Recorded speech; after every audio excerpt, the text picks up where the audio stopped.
Hi guys, kumusta kayo? Kumusta kayong lahat? Sana okay kayong lahat. Lalong-lalo na sa aking mga kababayan na mga OFW. San sulok ng mundo man kayo naroroon, sana okay kayong lahat. So, nandito na naman tayo sa ating bagong vlogs.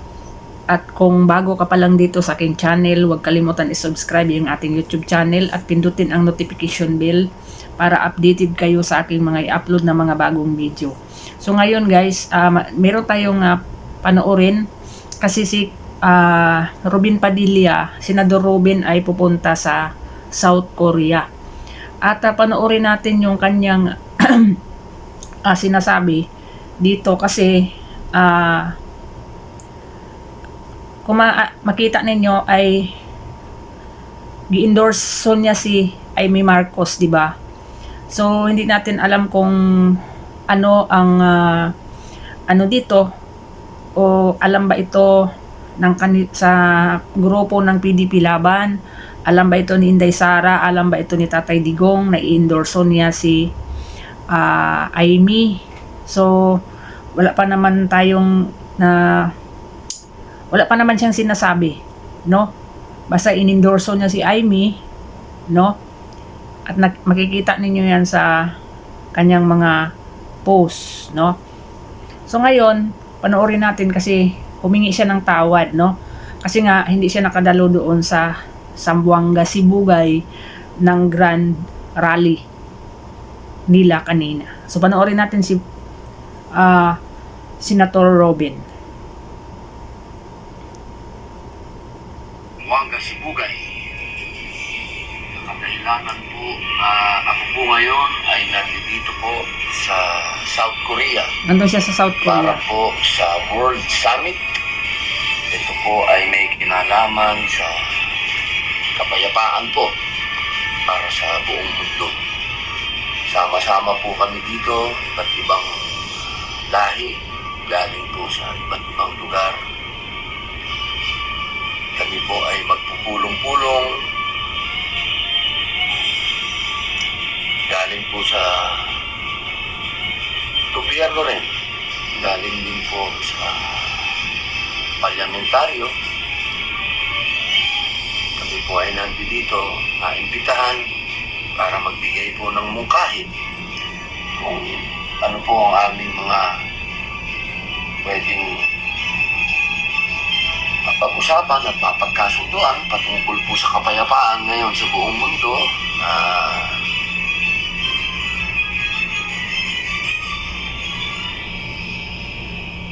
nababalot ng matinding kalungkutan. Inshallah po, itong summit na ito na pamumunuan po ng mga tinatawag po nating mga naniniwala sa Diyos, naniniwala sa kapayapaan, naniniwala sa kakayahan ng tao na ibigay ang katahimikan sa bawat nasyon sa tulong po ng Panginoon Diyos na nag-iisa. Yan ay mapuntahan po sapagkat kalunos-lunos na po ang kalagayan ng mundo. Ayun po, nagbalita lang po ako sa inyo at humingi po ng paumanhin sa ating mga kababayan dyan sa Zamboanga Sibugay dahil nagpunta So ito na yun guys, humingi siya ng tawad. PDP Laban. Maraming salamat po sa lahat po ng tumanggap dyan sa PDP Laban. Makakabawi din po ako sa inyo. Nakailang beses na po kayong imbita sa akin. Babawi po ako. Nagkataon lamang po mga mahal kong kababayan dyan na nasabay po ito. Matagal na po ito eh. Ito po yung matagal lang naka-schedule. Matagal na po natin silang kasama noong pa. Hindi pa po tayo politiko. Kasama na po natin ang organisasyon na ito. Ito po pala yung ID namin.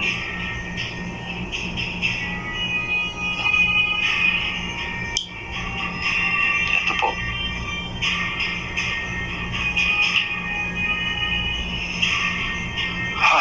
Tungkol naman po sa nangyaring kaibigan at ating kasama at ating kapanalig na si Senator Amy. Nalulungkot po tayo sapagkat hindi natin natapos ang hearing sapagkat meron pong isinagawang press con yung ating pong mga kasama. Andyan po si Senator Jimmy Bongo, si Senator Lambino, si Senator Marcoleta,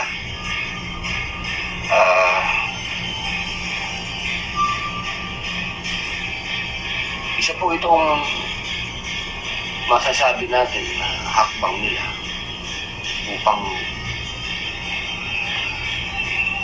siyempre po nandun po si Atty. Turion, nire-represent po ang ating mahal na pastor Apollo Kibuloy. Patungkol po ito sa online voting na ngayon po ang Ngayon ang umpisa. alam kong umpisa. Inuulit ko po mga mahal kong kababayan na OFW, huwag po kayong mag-boycott. Bumoto po kayo, magpa-enroll po kayo, magpa-register po kayo. Kung ano man po yung inilalatag ngayon sa atin ng COMELEC, parang awa din ako. Ito po ay gawin natin. Alam ko pong mahirap sa ibang tao, mahirap sa ating mga kababayan. Marami po akong nakausap. Yung bago sa kanila to, lalo na po yung mga mas nakatatanda natin, mga OFW, medyo alanganin po sila dito sa online voting. Hinihingi ko po sa mga kababayan natin na OFW na may kakayahan na magturo at alalayan yung ating mga kababayan na alanganin po dito, magtulungan po tayo. Katulad po ng sinabi ko ng press con, ang pagboto po ay isang kapangyarihan na ibinigay sa atin ng saligang batas. Nayaan pong kapangyarihan na yan, sa araw na yan, kayo po ang makapangyarihan. Mas makapangyarihan po kayo sa mga ganit sa kapangyarihan, sa mga uhaw na uhaw sa kapangyarihan. Sa araw ng pagboto niyo po, kayo, taong bayan, ang pinakamakapangyarihan. Isang araw lang po yan sa loob ng 3 taon, sa loob ng 365 days, sa loob ng 1 taon. Kayo po ang pinakapangyarihan. Kayo ang most powerful po sa araw na yan ang eleksyon ng inyong pagboto. Kaya huwag niyo pong palagpasin, mga mahal kong kababayan. Ito po ang pagkakataon po ninyo na mamili ng guguhit ng inyong kapalaran. Bilang inyo pong kapatid, kababayan, kapamilya, kapuso, sabihin nyo na po lahat na ako po yan. Makikiusap po ako sa inyo, bumoto po kayo, bumoto kayo. Ito na po ang panahon para pumili po kayo. Sino ang mamumuno? Sino po ang mga senador? Inyong mga local official na magtatawid po sa inyo sa napakatinding kahirapan.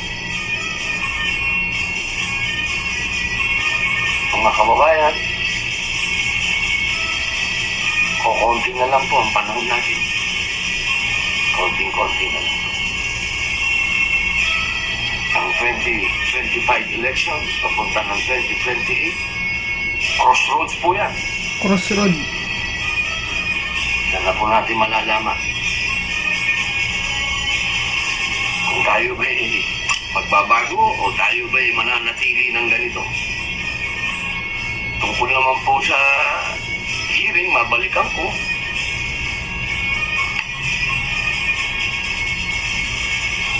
Alam ninyo, nagsalita ng ICC.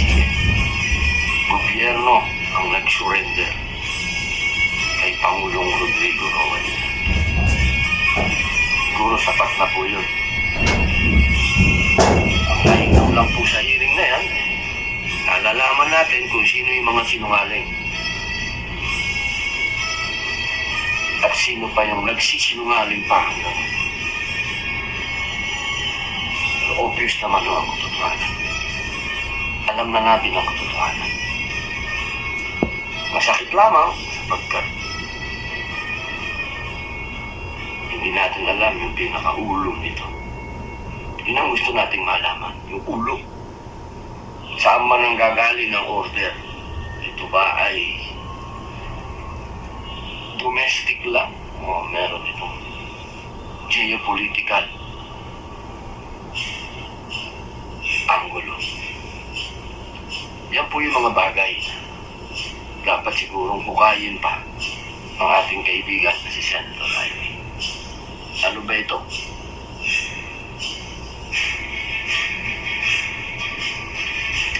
Sa panahon ngayon, mga kababayan, importante, mahalin natin ang sarili nating bayan.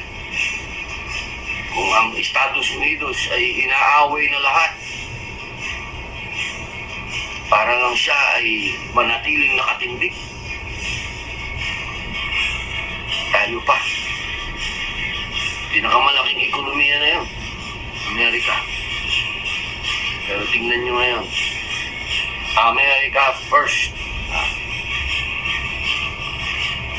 Dapat dumating ang punto na Philippines first. ng kabayan na Pilipinas first. ayaw na didiktahan ng kung sino-sino. Hinahin natin yung sarili natin.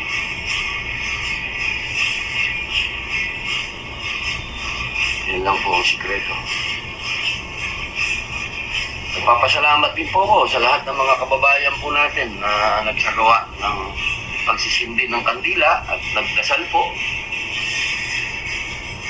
Dahil isang buwan na po ang ating mahal na dating Pangulo sa pangungulungan. Nagpapasalamat po tayo sa mga Pilipino sa buong mundo na nagsagawa po ng pagdadasal sa isang buwan na anibersaryo. Mansari, tawag po nila nun. Mansari ng ating dating Pangulo. Muli po, mga kababayan ko, itong ganap na ito sa ating bayan, pagmuni-munihan din natin, hindi lamang ito usapin ng eleksyon, kampanya, kandidato, usapin po ito ng kinabukasan po nito. Yun lamang po. So yun guys, nasa South Korea ngayon si Senador Robin, Babalik no? po ako mamaya para At yun nga, sabi niya ay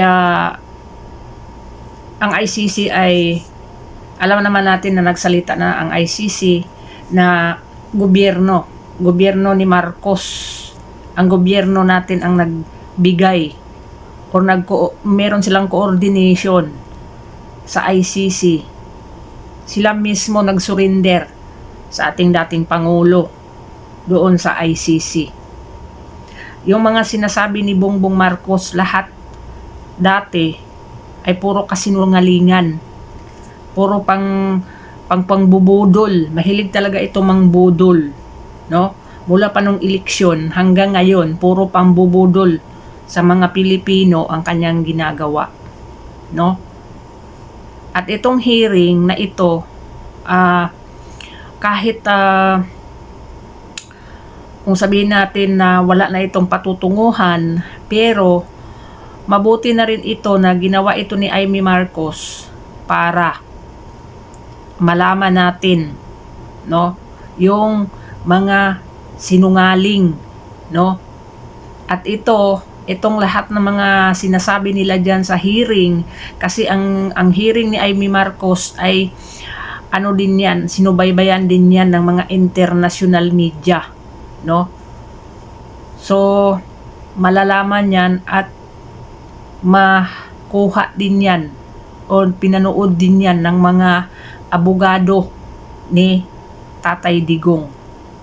So meron silang makukuha na mga ano dyan, magamit nila sa kanilang mga depensa sa pagdating ng hearing ngayong September. no? Kaya yung kung nakita ninyo yung mga inimbita diyan sa Senado, yung si Torre, si Marbil at saka sino pa yung iba diyan, limited yung kanilang pagsasalita, no? Dahil pwede yang gamitin ng depensa yung kanilang mga sinasabi, no? Yung kung naalala ninyo yan si Remulla, dandil na dandil, dandil. Tapos yung si isa naman ay sinabi niya na sila talaga nagplano niyan. O, tapos nung nasa Senado na, dininay na niya, no? Diba, mga sinungaling talaga, no? So, itong sa mga OFW naman, today ang pag-umpisa ng online voting para sa mga OFW. Sabi nga nila, meron daw nagpagala-gala dito sa ibang bansa na nagsasabi na mag-boycott. Huwag kayong mag-boycott kasi kung mag-boycott kayo ng mga Duterte supporters, sila buboto, tayo hindi. Kung ganang gagawin natin, sila ang mananalo, tayo hindi. Kasi hindi tayo bumoto, pero sila bumoto. Yun yung. Kaya huwag kayong maniwala dyan sa mag-boycott. Buboto po tayo, no? So, vote straight tayo PDP. Yan. So, kanina, San Multilineos, no? Yung rally, kanina, ayusin ang Pilipinas at ang grand rally nila ay ang sa Zamboanga Sibugay. No? So, kung makita ninyo, meron din akong i-upload bukas na video, no, ni Tatay Digong, no, yung kalok-alike ni Tatay Digong.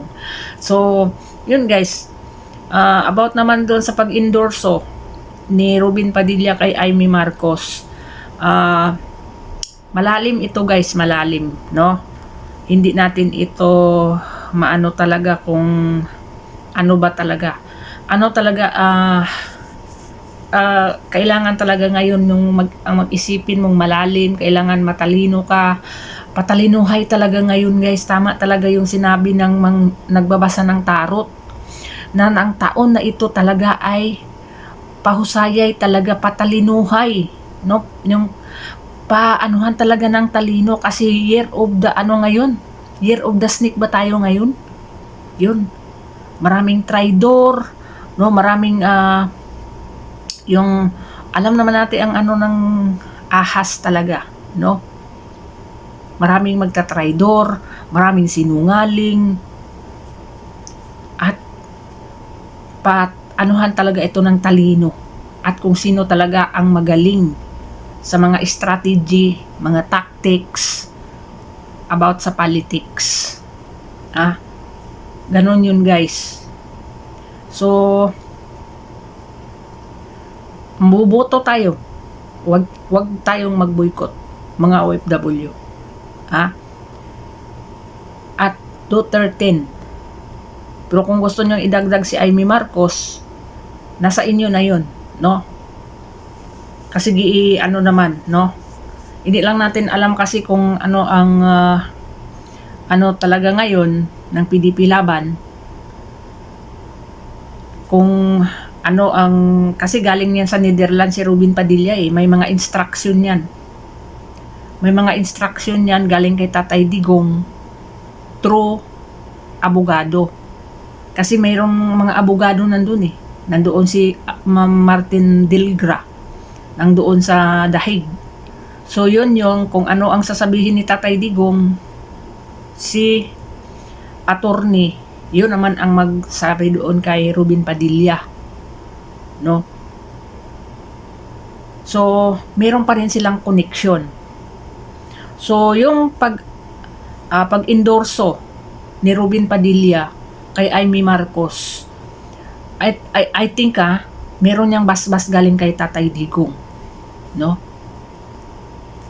Merong basbas. Hindi naman magdesisyon yan si Robin Padilla na walang galing kay tatay, no? Hindi ang basta-basta magdesisyon si Ruben Padilla na walang utos galing kay Tatay Digong. At wala namang kasali si ano dito si Sara, kasi wala namang ano si Sara diyan sa PDP. Ang presidente ng PDP si Ruben, no? So kung ano yung ano doon sa taas, kasi nga umalis na si Amy Marcos, alyansa, no? So ganon talaga sa politika. Tingnan ninyo ngayon sa politika, magkapatid, Bongbong Marcos versus Amy Marcos. Kasi hindi din sila magkaintindihan. Alam niyo guys, mabuti pa si Amy Marcos ang tumakbong presidente. Sila dalawa ni Inday Sara nagpartner. Siguro maganda pa ang takbo ng ating bansa ngayon, no? Hindi ako maka-Amy guys, Pero kung tingnan naman natin yung sitwasyon, no? Mas okay pa to si Amy kay Bongbong. May utak pa to si Amy. Si Bongbong Marcos wala, lutang. No? Wala. Amakin mo, nagdugo yung kanyang bunganga, hindi niya alam. Lunok lang siya ng laway niya na puro dugo, na para na siyang pampira. Oh. So, yun lang guys ang ating update ngayon. So, sana makauwi si Ruben para makasama na sa mga grand rally. Kasi palaki ang rally na to ngayon kasi malapit na talaga ang Mayo, isang buwan na lang. So, yun guys, baka sasama na rin si Inday Sara sa mga rally nila na malakihang rally. Baka kasama na si Inday Sara sa mga panahon na yun. So hanggang dito na lang muna yung ating vlogs. Maraming salamat sa inyo and God bless you all.